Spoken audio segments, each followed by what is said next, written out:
Valentí Almirall i el primer catalanisme polític. Els orígens del primer catalanisme cal buscar-los a mitjan segle XIX en l'anticentralisme que va caracteritzar tant els moviments populars bullangues, vinculats al liberalisme progressista,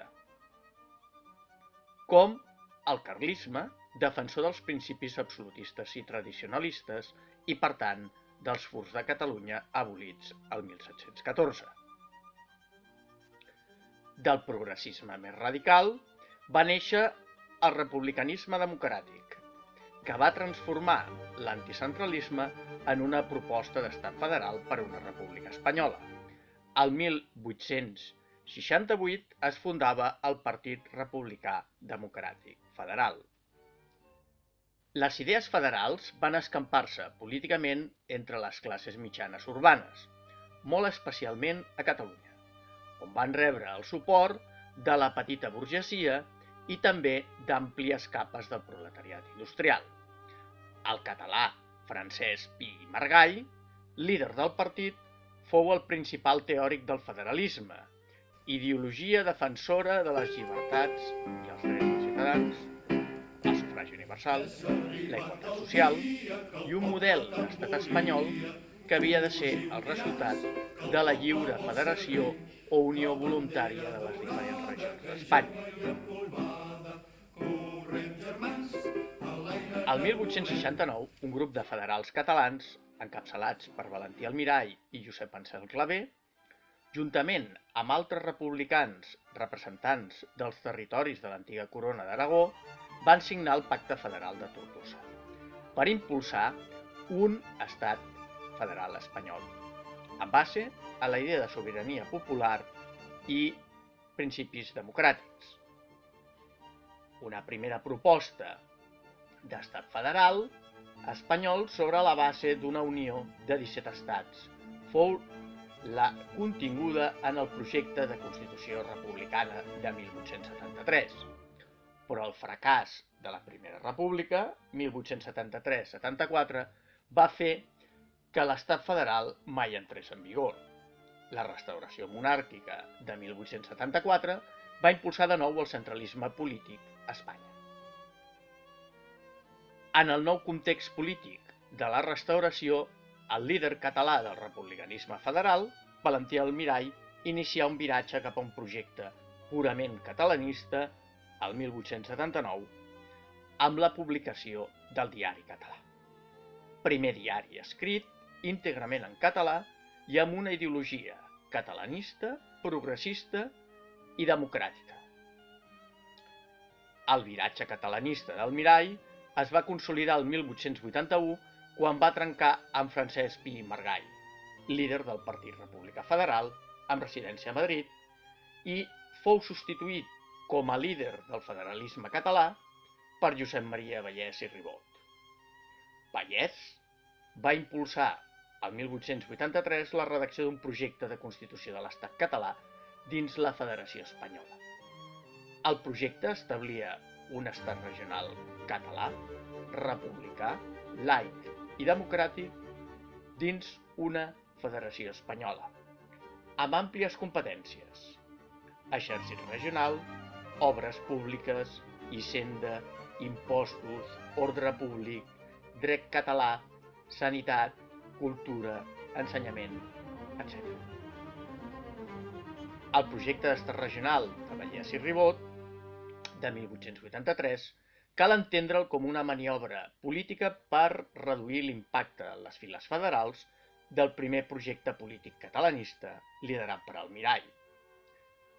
Però la dimensió catalanista del projecte d'estat català de Vallès i Ribot no va ser compartida per la resta del Partit Federal, el qual, en l'àmbit espanyol, va posar l'accent en el problema social. A la mort de Pi i Margall, 1901, el partit va entrar en crisi. La tasca propagandística catalanista d'Almirall des del Diari Català es va concretar en la celebració d'un primer congrés catalanista, 1880, que volia aplegar diverses tendències del catalanisme. des del republicanisme federal fins al moviment més cultural i conservador que havia fundat el 1870 la primera associació catalanista, la Jove Catalunya. Aquesta associació impulsà la publicació d'una revista, La Renaixença, fundada per Pere Aldebert i dirigida, entre altres, per Francesc Mateu i el mateix Àngel Guimerà. Es tractava d'una revista cultural, catalanista, de tendència conservadora, que el 1881 es va convertir en diari. El 1881, el Mirall, des del diari català, expressava la necessitat que el catalanisme passés a ocupar-se dels interessos materials del país, és a dir, a fer política. Per això, el 1882 es crea el Centre Català, primera organització política clarament catalanista, encarregada de portar a terme el programa reivindicatiu del primer Congrés Catalanista sobre 4 grans eixos: la llengua, el dret civil català, la divisió comarcal i el proteccionisme econòmic per a la indústria catalana.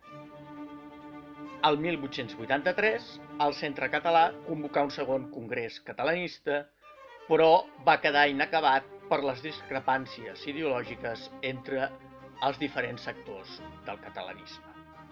Tot i així, el 1885, el Mirall, des del Centre Català, fou el principal redactor del manifest conegut com a Memorial de Greuges, lliurat al rei Alfons XII per una comissió de personalitats de la societat catalana.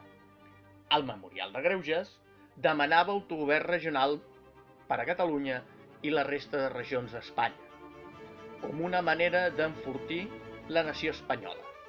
A més, reivindicava el català com a llengua oficial, el dret civil català i una política econòmica proteccionista per la indústria catalana. El 1886, el Mirall va recollir el seu projecte polític catalanista a lo catalanisme. Per al Mirall, el particularisme català, que es justificava en els vells drets històrics, en la seva personalitat lingüística i cultural, i en la nova societat industrial catalana, definien Catalunya com una nació. El projecte polític catalanista del Mirall va perdre força en bona part pel seu caràcter interclassista. El Mirall volia arribar a tots els grups socials i ideologies catalanistes en una aposta social transversal. Però, pels republicans federals, el catalanisme del Mirall era poc social, i pels catalanistes conservadors, com el grup de la Renaixença i la Jove Catalunya, el Mirall era massa republicà. El posicionament del Mirall en contra de l'Exposició Universal de Barcelona de 1888 per considerar-la la manifestació del pacte de la burgesia catalana amb el centralisme del règim monàrquic de la Restauració, va portar a la crisi al Centre Català. El 1887, una escissió del Centre Català, encapçalada per Narcís Verdaguer i Callís, va fundar la Lliga de Catalunya, una nova organització catalanista, més conservadora, amb el suport d'Àngel Guimerà, i on es van incorporar uns joves Lluís Domènech i Muntaner, Josep Puig i Cadafalch o Enric Prat de la Riba.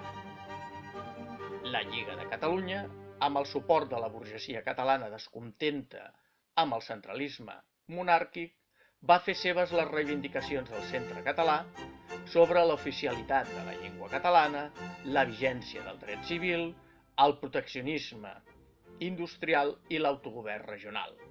Així, va aprofitar la presència de la reina Maria Cristina amb motiu de l'Exposició Universal de Barcelona de 1888 per lliurar-li el manifest reivindicatiu conegut com Missatge a la reina regent.